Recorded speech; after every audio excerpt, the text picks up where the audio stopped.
I thought my biggest betrayal was losing the man I loved. But when I opened that flash drive, I realized the truth. The people who destroyed my life weren't strangers. They were my mentor, my lover, and my father. And one message changed everything. He's alive, Sabrina. AC. That night, I didn't just uncover a conspiracy. I uncovered the lie my entire life was built on. I stood in the doorway of my parents' kitchen, clutching a neatly wrapped box that contained a rare first edition novel, my mother's favorite author. I had spent weeks hunting it down online, imagining the look on her face when she saw it. Her 60th birthday was only 3 days away, and I wanted to surprise her early. But as soon as I stepped inside, I knew something was off. My father stood by the counter, arms crossed, his posture rigid. My older brother, Nathan, leaned against the refrigerator with that same smug look he'd worn since we were kids, the kind that said he was the family's pride and I was the perpetual disappointment. My mother sat at the table, her hands clasped tightly together, eyes darting between the two men as if bracing for impact. "Sabrina," my father began, his voice calm but heavy, "we need to talk about Saturday." "Mom's party?" I asked, forcing a small smile. "I'll be there around 7. I already bought her a gift." Nathan's tone sliced through the air before my father could reply. "That's exactly what we're here to discuss." I blinked. "What do you mean?" My father shifted uncomfortably. "This is the big event. You know how these things are. Appearances matter. Mom's friends, my clients, Nathan's colleagues." "Appearances?" I repeated, feeling my pulse quicken. Nathan straightened up, his voice sharp and dismissive. "We think it's better if you sit this one out." For a moment, I thought I'd misheard him. "Excuse me?" He shrugged. "Come on, Sabrina. Let's be honest. You live alone, you work from home, doing whatever it is you do with your computer, and you drive an old car that looks like it barely survived college. These people? They're not your crowd. It's better if you don't come." I felt my stomach twist. My gaze shifted to my mother, silently begging her to intervene, to tell them how cruel that sounded. But she stayed silent. "So," I said slowly, keeping my voice steady, "I'm an embarrassment." "Don't make this dramatic," Nathan snapped. "We're just being realistic. It's a high society event. It wouldn't be fair to expect you to fit in with that world." I turned toward my mother. "Is this what you want too, Mom?" Her eyes softened, but her words still cut. "Sweetheart, I love you, but Nathan's right. These parties people talk. They compare their kids' accomplishments. Mrs. Harrington's daughter just became a partner at her firm.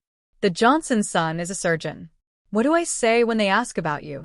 "You could say I'm an entrepreneur," I offered quietly. Nathan laughed, a harsh, humorless sound. "An entrepreneur? Sabrina, you've been figuring things out for 8 years. That's not a business. That's avoiding a real job." My father sighed, clearly wanting to end the tension but unwilling to defend me. I nodded slowly, a practiced smile spreading across my face, the kind you use when you've been hurt too deeply to argue. "I see," I murmured. "Thanks for being honest." I set the wrapped book down on the counter and turned toward the door. No one stopped me. Outside, the cold evening air hit me like a slap. But it also cleared my head. They had no idea, none of them. For the past 8 years, while my family believed I was drifting aimlessly through life, I'd been building something they couldn't even imagine. A company, my company, born out of sleepless nights and blind faith. What started as a side project between me and a talented programmer I'd met at a tech conference had grown into a data analytics firm that served hundreds of clients.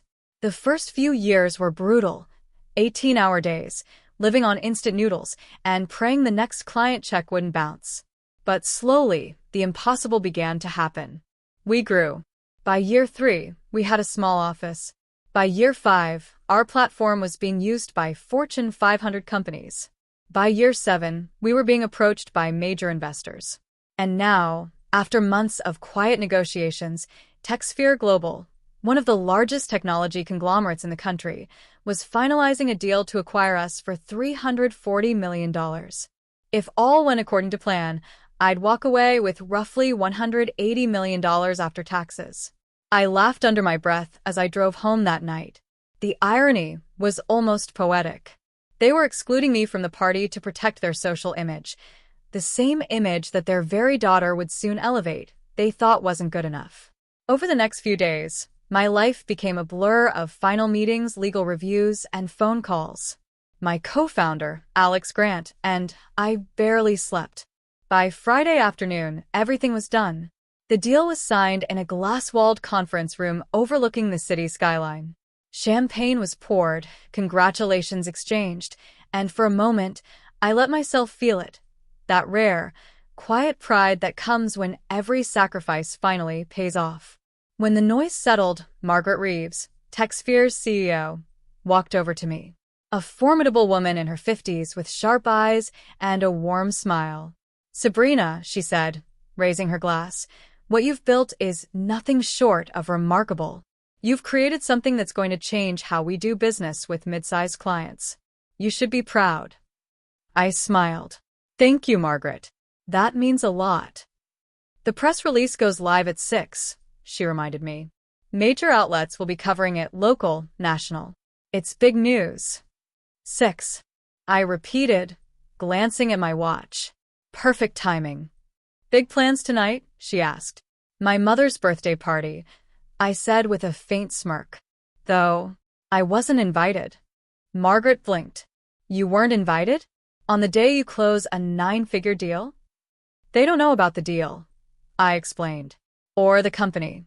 They think I'm just avoiding a real career." Her jaw dropped. Then she laughed, loud and unrestrained.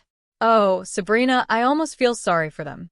Almost. I left the office that evening and returned to my penthouse, one I'd quietly purchased 3 years ago, but never mentioned to my family. I made tea, curled up on the couch, and stared out at the glittering skyline. I had no intention of showing up at the party. I wasn't looking for a dramatic confrontation or validation. They had made their choice, and I was finally at peace with mine. At 6:15, my phone buzzed. Alex was calling. "Have you seen the news?" he asked breathlessly. I turned on the TV, and there it was. A breaking story.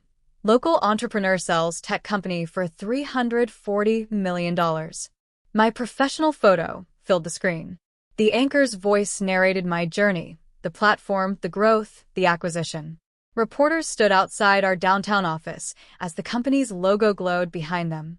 Within minutes, my phone exploded with messages, colleagues, clients, people from the tech world, all offering congratulations. LinkedIn requests piled up. My email was in chaos. Then, another call came through, an unknown number. "Miss Cole," a woman's voice asked. "This is Jennifer Walsh from Channel 7 News. We'd love to feature you in our business spotlight tonight. Would you be open to an interview?" I hesitated. "I appreciate it, but I'm not seeking media attention right now." "I understand," she said quickly, "but this is a massive story. You're 30 years old, built a company from scratch, and just closed one of the state's biggest tech deals. People need to hear your story." I was about to politely decline when my screen lit up with another call. "Mom." "Miss Walsh, can I call you back?" I said before switching lines. The moment I answered, chaos erupted through the phone. Muffled voices, the hum of music, clinking glasses, and the unmistakable murmur of shocked guests. "Sabrina," my mother's voice trembled.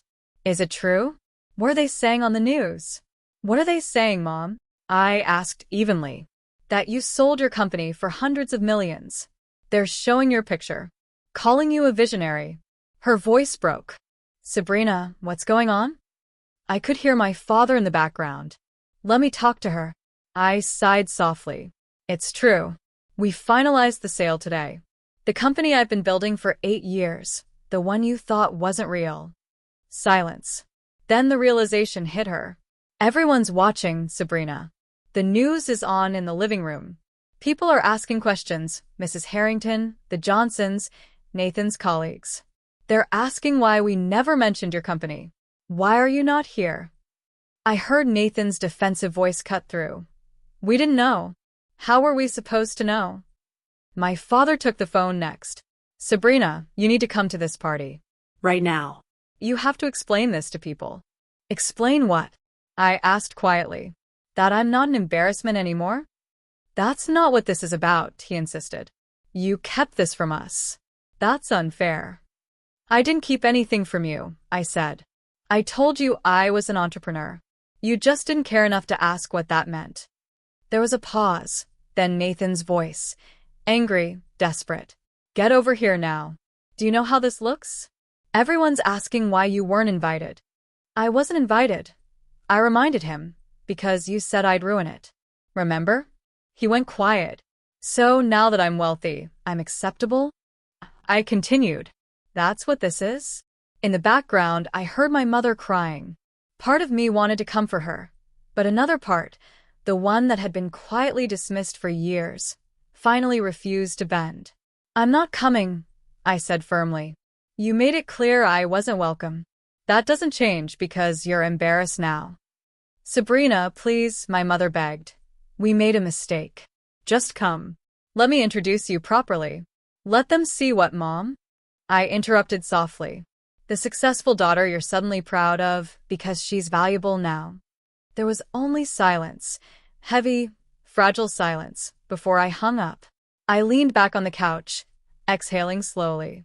My heart hurt, but not in the way it used to. This time, it was released. The suspenseful second half begins here, the world knowing her name, the family chaos spreading publicly, and Sabrina's quiet, unexpected redemption unfolding in ways no one saw coming. The silence that followed Nathan's revelation clung to the room like smoke. Sabrina could hear the faint hum of the refrigerator, the ticking of the old wall clock, and the pulse in her ears. Nathan stood before her, eyes red-rimmed but unwavering, holding the confession between them like a blade. He had betrayed her trust, not for greed, but for survival. At least that's what he said. You have no idea what they were capable of, Sab, he whispered, his voice cracked from exhaustion. If I hadn't signed those files over, they would have ruined everything, your career, your name. You did that yourself, she cut in, her voice trembling but fierce. You ruined everything. Nathan took a step closer, but she recoiled. Every cell in her body screamed to get out of this apartment, out of this lie she had called love. But leaving wasn't simple anymore. The same company that had destroyed her father's legacy was now using her research to launder money, and Nathan, the man she thought she knew, had become their willing accomplice. She grabbed her coat, ready to walk out, when he said quietly, They didn't just use me, Sabrina. They're watching you too. That stopped her cold. What do you mean? She asked, turning slowly. He reached into his jacket and pulled out a flash drive, sliding it across the table toward her. Everything you need to know is on there. Emails, transfers, internal communications. Your mentor, Dr. Kingston, he's not innocent. He's the one who sold your algorithm to the syndicate. The room spun. Her mentor, the man who had guided her through years of struggle, who'd believed in her when no one else did, was the one who'd orchestrated it all. Sabrina's knees weakened. Why are you telling me this now? Because I'm done running, Nathan said. And because I still love you. The words hit her harder than any betrayal. For a second, she saw the man she'd once loved, the one who'd cooked dinner with her in tiny apartments, stayed up late helping her code, and promised her that their dreams mattered. But that man was buried under layers of deceit, and love wasn't enough to bring him back. She pocketed the flash drive, walked to the door, and said softly, Love doesn't erase what you chose to do, Nathan. But maybe this will fix what's left. Then she left him standing in the dim light, alone. Outside, the rain had started again, soft at first, then furious. Sabrina drove aimlessly through the city, her mind a storm of grief and calculation. She had one chance now, to expose the syndicate and everyone tied to it before they could silence her. By midnight, she was parked across from Helix Industries, the towering glass fortress that had stolen her life's work. She entered using the old security credentials she'd memorized months ago, the same codes Nathan had once whispered against her ear in a moment of trust. The corridors were empty, the fluorescent lights buzzing overhead. Her heels echoed on the marble floors as she reached the research lab, her old domain. Everything was sterile, perfect, lifeless. The servers hummed quietly, unaware of the storm about to consume them. She plugged in the flash drive.